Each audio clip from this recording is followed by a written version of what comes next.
On this episode of Talking About Rock, Derrick Brumley from Conquest.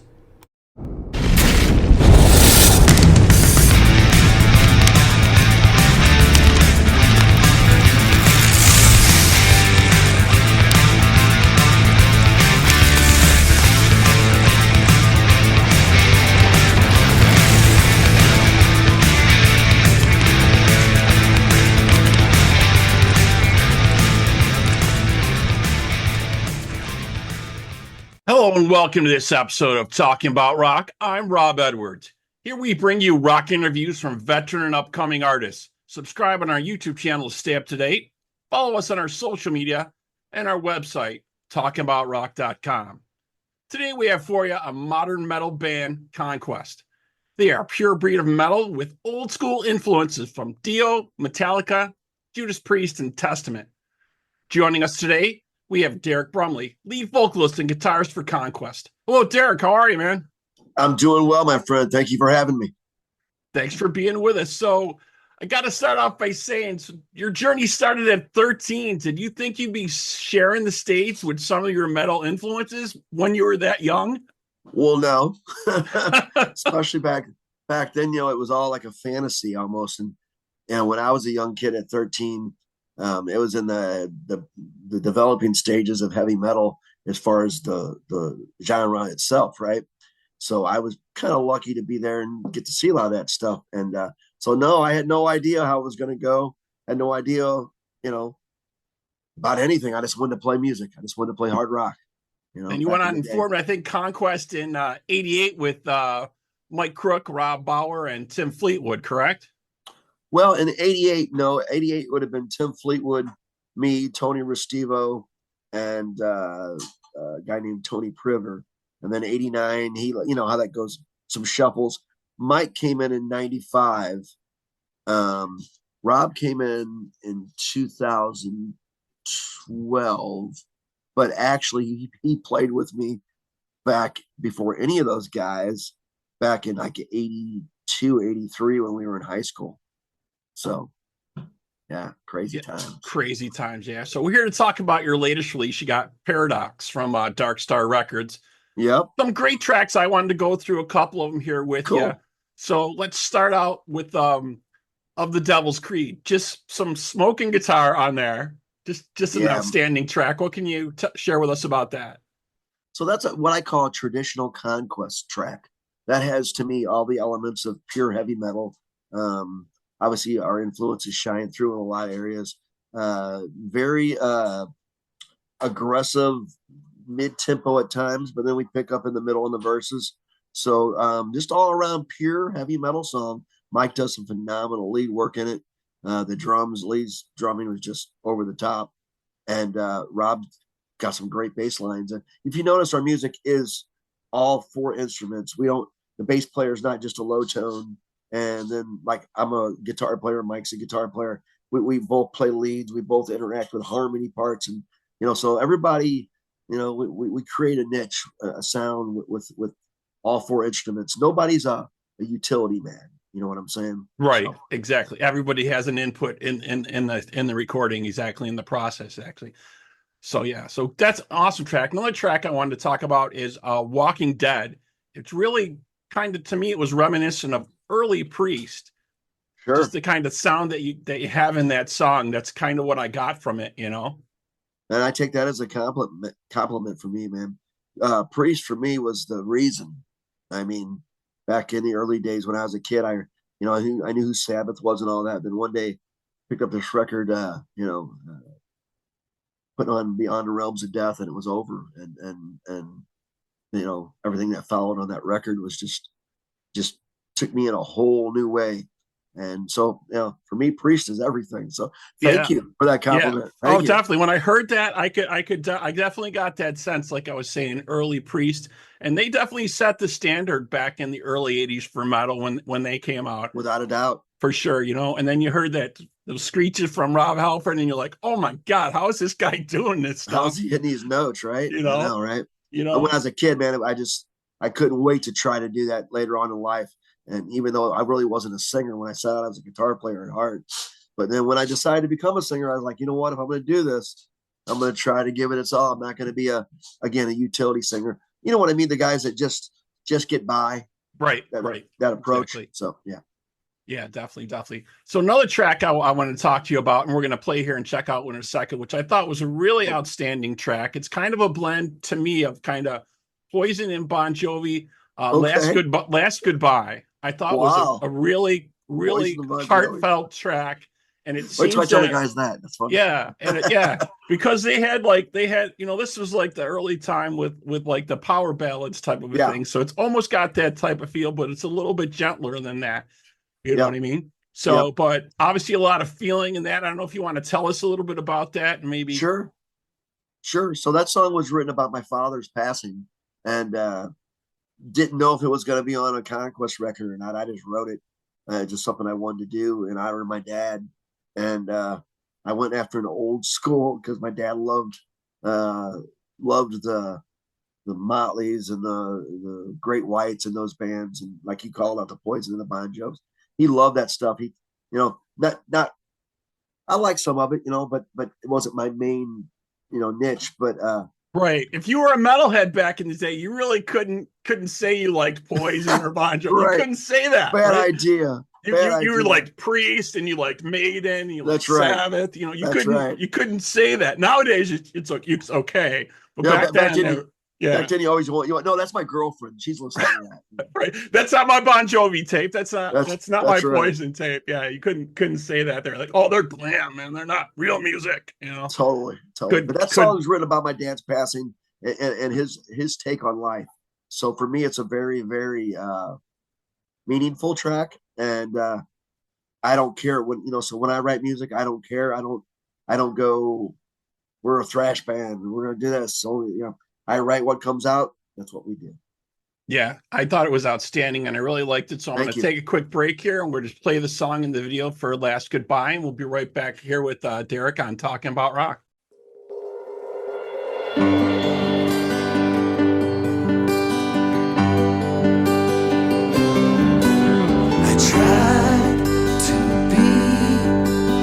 Best that I can be, at peace I am, my soul to be set free.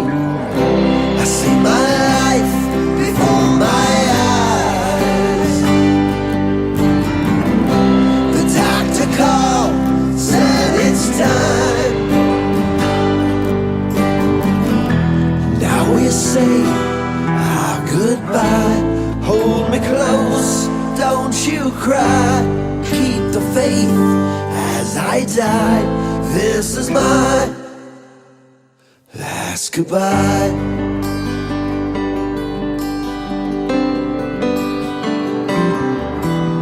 Close my eyes, start to feel the fade away. Gaze of time, dressed in musical rhythm and rhyme. I hear the angel call my name. Dancing life at the gate. Now we say our goodbye. Hold me close, don't you cry. Keep the faith as I die. This is my last goodbye. Last goodbye. Ooh, last goodbye.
arms, amazing grace shining down. Rainy dreams, dancing clowns, and all my memories. Now we say our goodbye. Hold me close, don't you cry. Keep the faith as I die. This is my last goodbye. Last goodbye. Ooh, last goodbye. Tribulations of my life, I see my faults and reasons why. I come to you with all my pride. The glory of life has passed me by, but I can see the light. Last goodbye.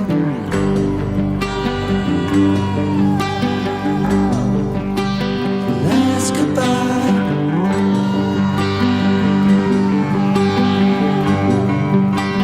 Last breath of life.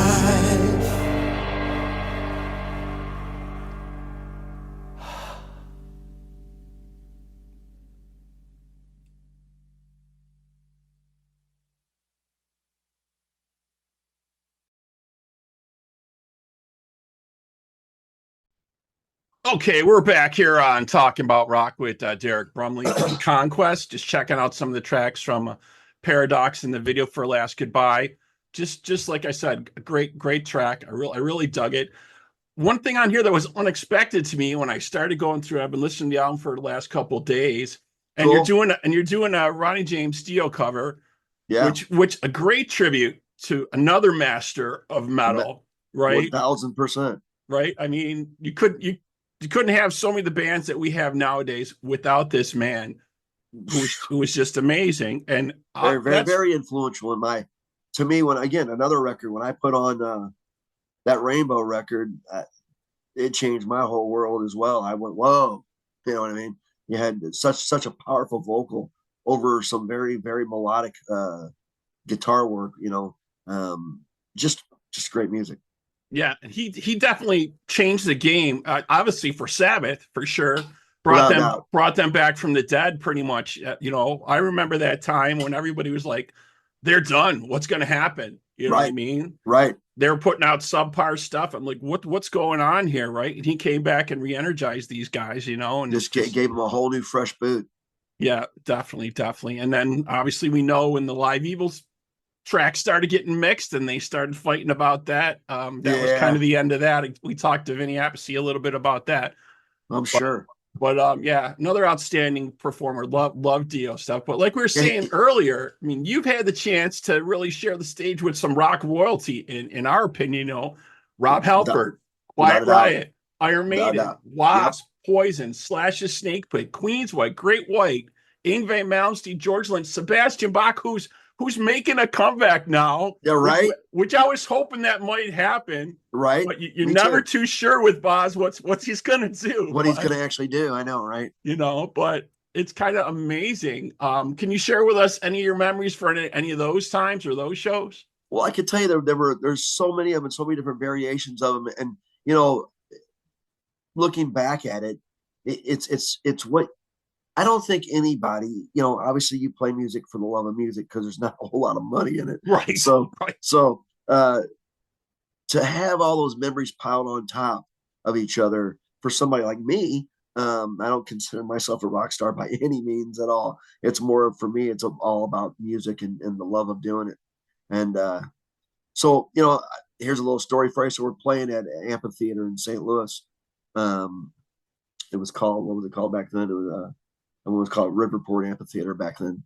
And we're playing that night. We're the opening band for, I want to say it was Rat, Warrant, and LA Guns, maybe. I don't know. Something like that. And we're backstage and we're just in the dressing room kind of after our set goofing around, and the gal comes back and she who runs the production there, says, "Hey, can I talk to you for a second?" I said, "Sure." I go, "Oh no, we did something wrong, right?" Right. We overstepped. We or Yeah, whatever. we did something wrong. Right? We're never gonna play here again. One of those numbers. So she goes, "Hey, I noticed you guys are open tomorrow night." I go, "Yeah." And she goes, "You want to leave your gear here and open the show for Rob Halford, Queensryche, and Iron Maiden?" And I was like, "Are you kidding me?" You know what I mean? So I was like, "Well, sure, we want to do that. Yeah. Sure." So it was a cool rock and roll story from a lower tier band that got to do something that I never dreamed in a million years would ever happen. I've got to play a lot of cool events like that, but to play kind of a cool event with more of the 80s stuff, but then to be asked on the same very next night to get to play with what I consider legends, Definitely. in a heavy metal, just rocked my world. So very cool stuff. And again, I've been lucky enough to play quite a few times with Testament, another one of my favorite thrash bands. Sabotage, another one of my favorite bands I got. So getting to do those things in the past, and then still getting the opportunities in today's world, doing what we're doing as being an older band that we are in the heavy metal world. We're grateful, we're thankful, and we appreciate people like you promoting. I consider it a pure breed of heavy metal. I don't think we're a thrash band. I don't think we're a pop band. I think we got a little bit of all that wrapped up into one. And take a song like you said of the Devil's Creed, right? Right. King of the World, The Killing Time, and then you go over to Love Amplified. You go over to Save Me, over to Babylon America. How different of a track is that with the piano up front? So Right. I love albums that do that. When I put on a record, I want to go left, I want to go right, I want to go up, I want to go down. If it all just goes like this, at least at my older age, it becomes boring to me. Right. You know what I mean? And I think as fans, we kind of like that, to kind of see what the versatility of the artist is, what they can come out with, and what they can do. A lot of times, obviously, bands will find that one niche, Right. that really just works for them, Right. That's all I do. and they go with it. And sometimes, if you change that niche, a la like Judas Priest coming out with Turbo, right? Right. When we started coming out in the keyboards and stuff, people were like, "What is this? No, you can't do this. You can't do that." Right. You already built your niche. You already built your fan base. That's kind of what they want.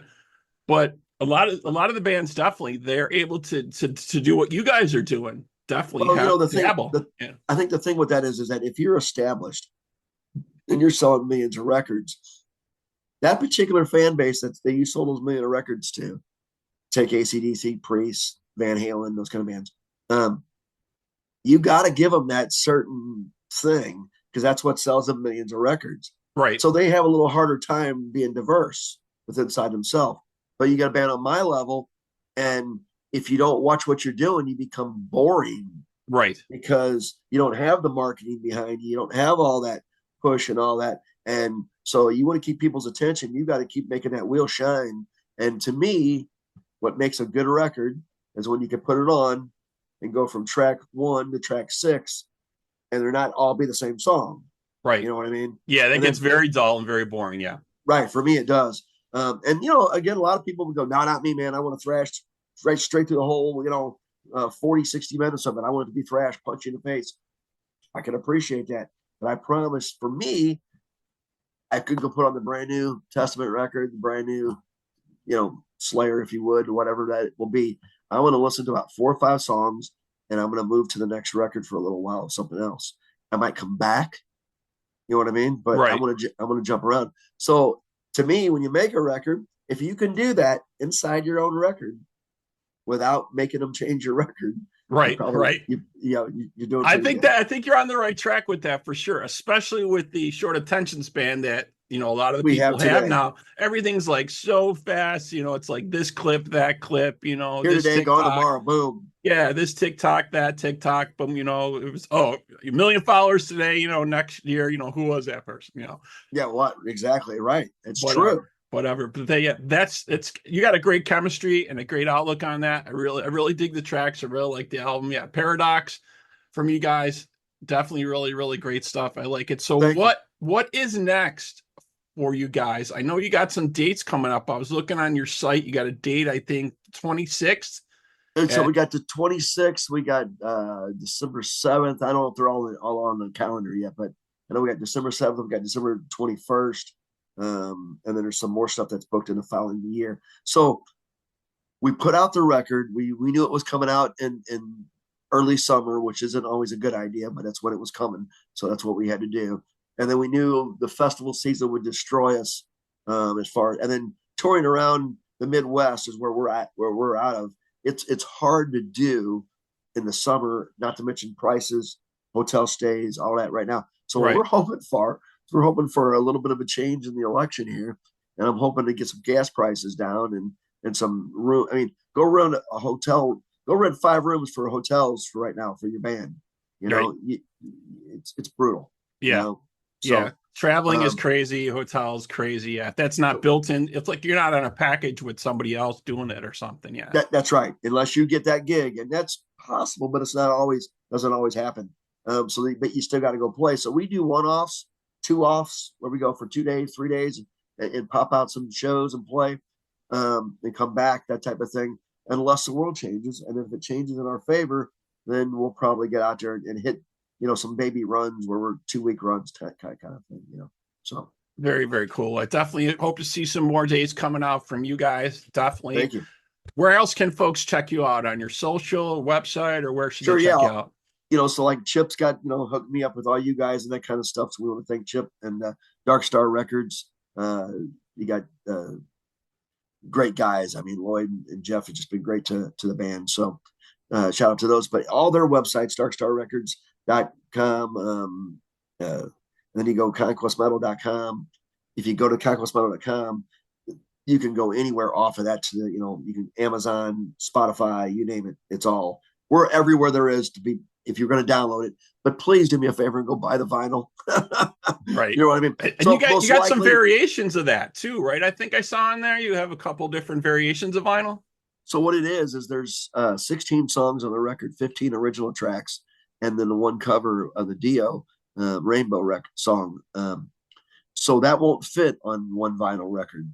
So what we did was, instead of making one fold out where it all dressed was the same, we would toss around and be kind of cool. And when you get older, you get confused. You know what I mean? So you got 2 different vinyl arts that we can make 2 different imageries, break up the songs. The second record has a few of the songs that's on the first record, but not all of them, right? So that's how you buy the vinyl. And it's cheaper, in all honesty, because if you do it the other way, the records are usually, $60. It's like, who gives $60 for, so I don't want it to be $60. I want it to be $40 to go buy it. You know what I mean? Right. The whole collaboration. You know what I mean? So yeah, very, very cool. That's the way that works. It's all on the CD. It's all there on that. And you can buy, if you walk into your record store, it's probably not going to be on the shelf, in your local record store, but you can walk up and ask them and they can order it and get it in. Order online. Okay, cool. Yeah. So definitely new album Paradox from Conquest, out now on Dark Star Records. Want to thank you, Derrick, so much for chatting with us today. Really appreciate my pleasure, it. my friend. Definitely want to thank all our sponsors too, School of Rock, North Buffalo, New York, and Unleash Music. We hope you all join us here on our next episode of Talking About Rock. Derrick, again, thank you, man. My pleasure. Thank you so much, you guys.